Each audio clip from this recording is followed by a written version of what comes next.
Christy Beth Adams with Fleet Feet Nashville, and today we're going to talk about tips and tricks for your first half marathon.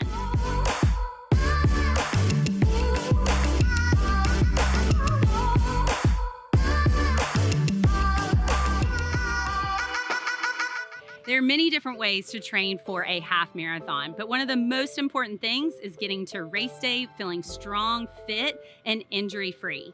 Training for a half is certainly going to be challenging, but it should also be fun. Before you start half marathon training, you'll want to do some self-analysis.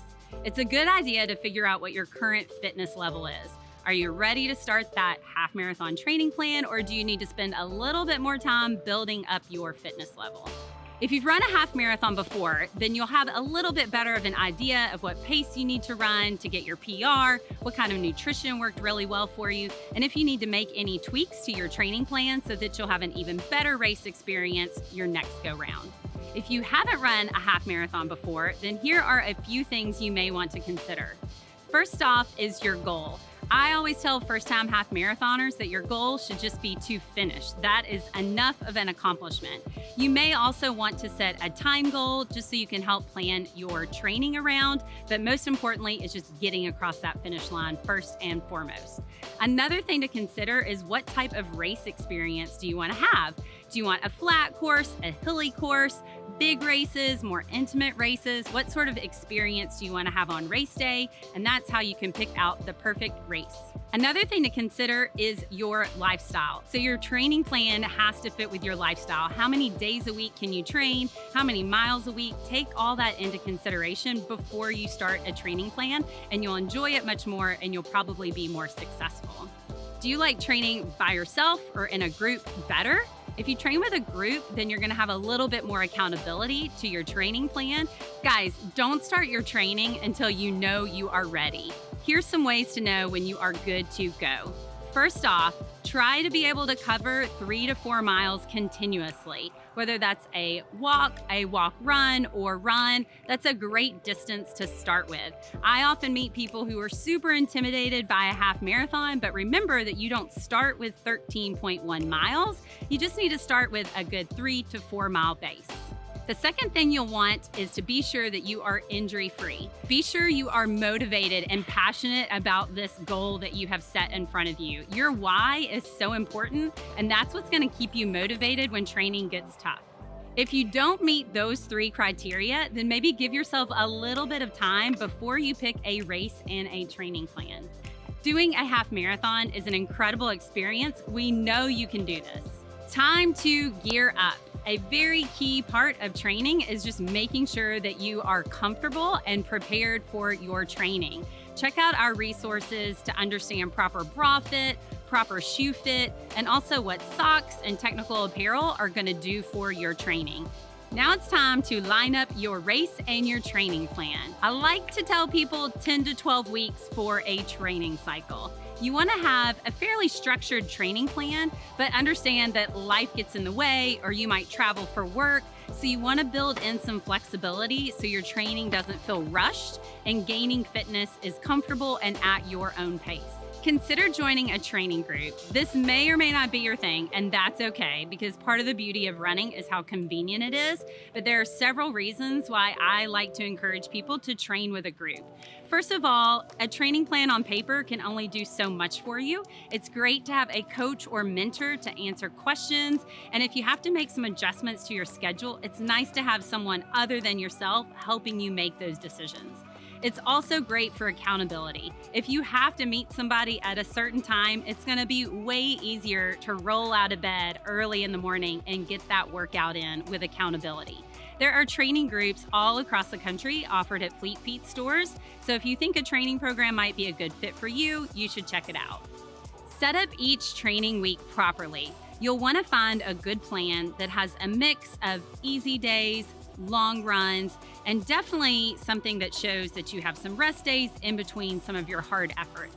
The order of your training days matters, so be sure to schedule appropriately. Obviously, you can build in some flexibility, but this is a very important topic for you to do your best race. So check out our blog and our other video about how to properly schedule your training week. Be sure to protect yourself from injury. So there's gonna be some normal aches and pains. And what you wanna try to do is distinguish between that little bit of soreness and maybe something that could be a bigger problem. So a few things I would highly recommend is strength training. Strength training early on really keeps any sort of injuries at bay. Another important thing is to honor your rest days. Rest days are so important, and I see so many half marathoners running on those days thinking that they're gonna get a little bit more fitness in, and you're really doing yourself a total injustice. Be sure to reserve those rest days as true rest days so your body can stay fit and healthy.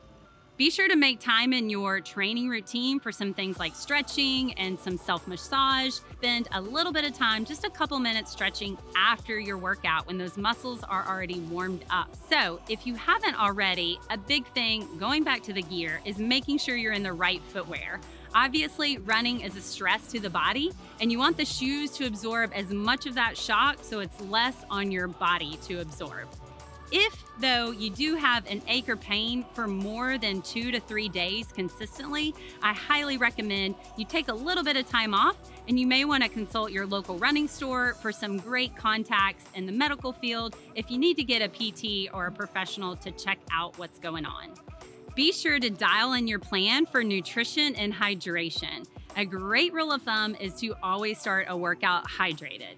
So, this may seem like an awkward topic, but we're gonna talk about the color of your pee. So ideally, you want your pee to be clear or very light colored. If your pee is like super yellow, or does it get darker? I don't know, probably not a good sign. If you're well hydrated, you'll know by the color of your pee. The other thing to talk about is your nutrition. So you always hear about people carb loading, and that might be a little too excessive. There's no need to eat a huge plate of pasta right before you go out on a long run.